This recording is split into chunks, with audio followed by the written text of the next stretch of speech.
How you bisected me, the elegance of the scars. The disease, it was not chemical. You could not cure it. I cling to this chill. Watch how I unfurl before it. Flag of myself, a mirror distorted. This body, it is nothing. In an instant, I could transform it. Now it is a lake spreading outward. Now small and blank. A flat stone poised in a hand. It breaks apart, only the grains of it. Listen how they drift and scratch. The old shapes, the forms that were broken are still here. They reassemble, a buzz, a communion. They promise me courage, other virtues, the rough shield, freedom from pain. They tell me I am this or this, tube of calcium, star of blue phosphorus burning. Now the reenactment. Chips fall from a chisel, joints burst into loud red flour. A bird flies out of my mouth and into the ceiling.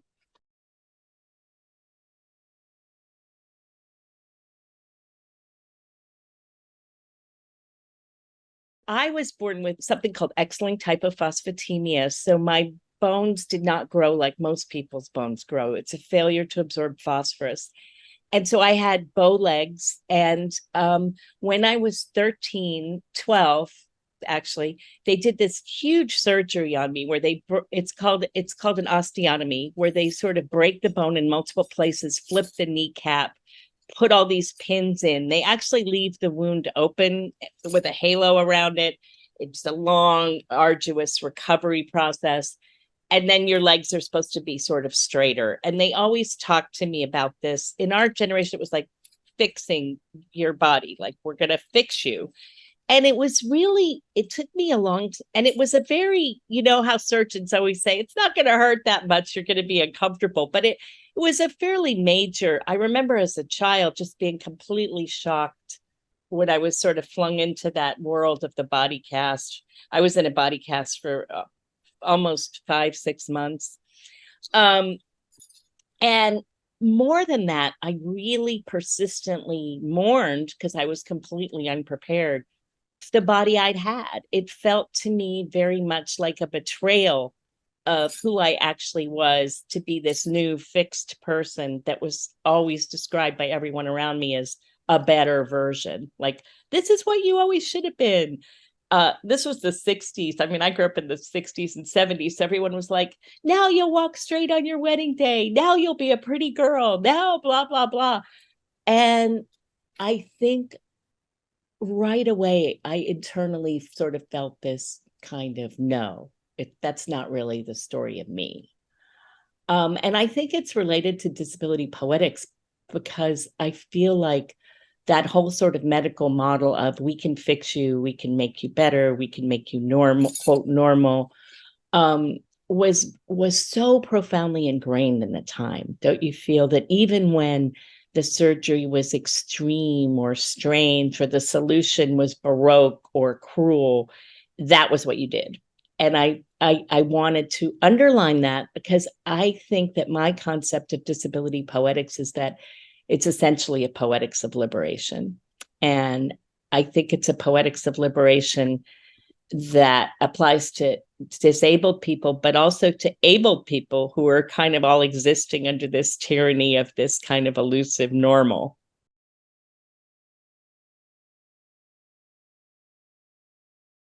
Well, it was very rooted in sort of experience of kind of kid teasing, bullying, like, because literally my social status in my little middle school kind of changed overnight, which was kind of startling. And that was a very uncomfortable, vivisected feeling because, I kind of felt like, oh, that's what this was all about? Really? You know what I mean? And so I think there was a lot of complicated feelings that I think probably a lot of people with disabilities, certainly our generation with physical disabilities, went through, because there was sort of tremendous pressure on you to transform or to try new things or to be different. And so it was that sense of, kind of primary location in the disabled body, I think is what I would say, that was really important to me.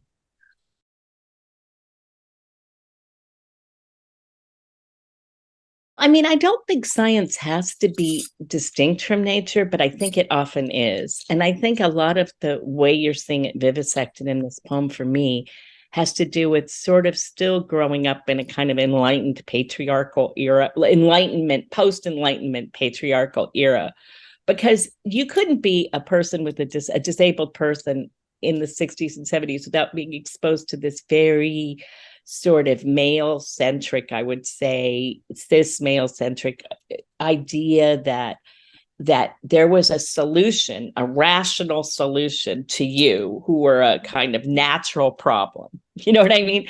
Like, it's interesting how, I don't know, I think like most kids, I was very invested in nature, very quickly. I think most children are. And then there's sort of a disruption of that often in adolescence, where you sort of turn away from nature to the human.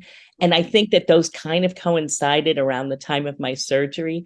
I mean, I literally went from being kind of the kid that's totally off on the corner in the playground to being sort of like semi-popular, because I'm pretty lively and everything. And I probably would have been anyway, because I was, just coming into myself more. But all of those for me became very associated, like a kind of turning away from nature toward the kind of rationalist science, which seemed to me very oppositional to the natural world as a adolescent and child. And I think it was because, in that Enlightenment construction, as a person with a disability, you are in some ways the unruly nature that needs to be kind of straightened up, don't you think? And so there was, because I remember, and this continues today in the medical model of disability, and I think that is the part of the science that, where your body's kind of made into this abstract problem that can be solved by technology, that I was trying to vivisect, that idea that, and so in that formulation, in many ways, I definitely think psychically, I thought of disability as alive with nature, and I still do, honestly. You know what I mean? Much more aligned with that sort of idea of multiplicity, diversity, fruition, whatever you want to call it. Not that I want to say being disabled is it all easy, or there's no pain involved in just the condition that I have, but it felt like those sort of quote solutions to it were kind of nuts.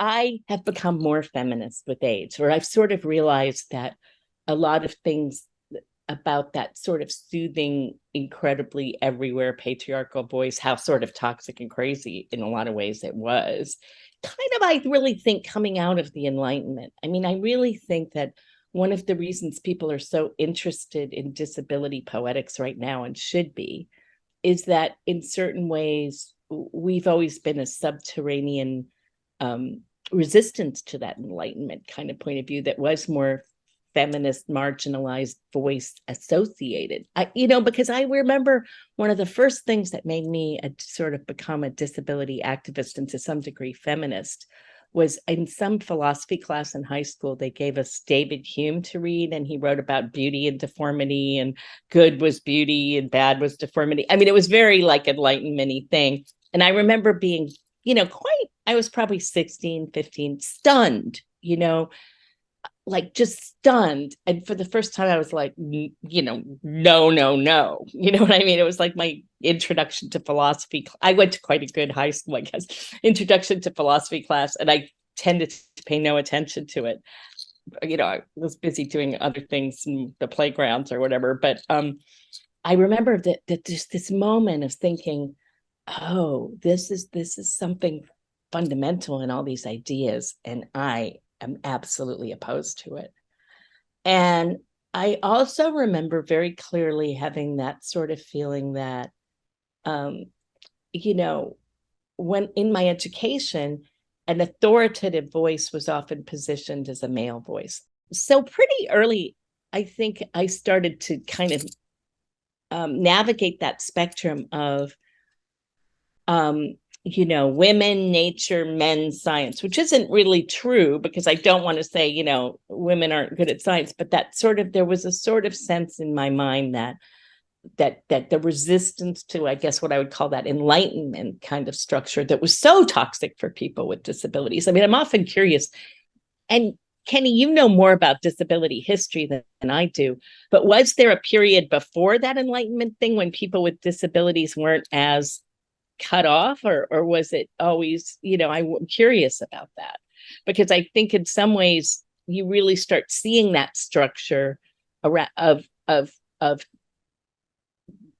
I guess disability shaming in a big way taking place right at the Enlightenment.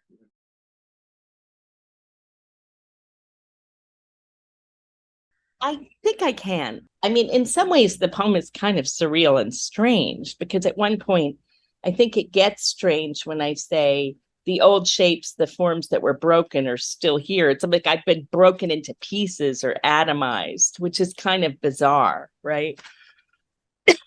But I kept writing that and writing that. This poem kind of generated slowly over a period of many years. And at first, I never knew what to do with this poem, because I thought, well, when the person breaks into pieces, that makes no sense, right? How does that ever come together again?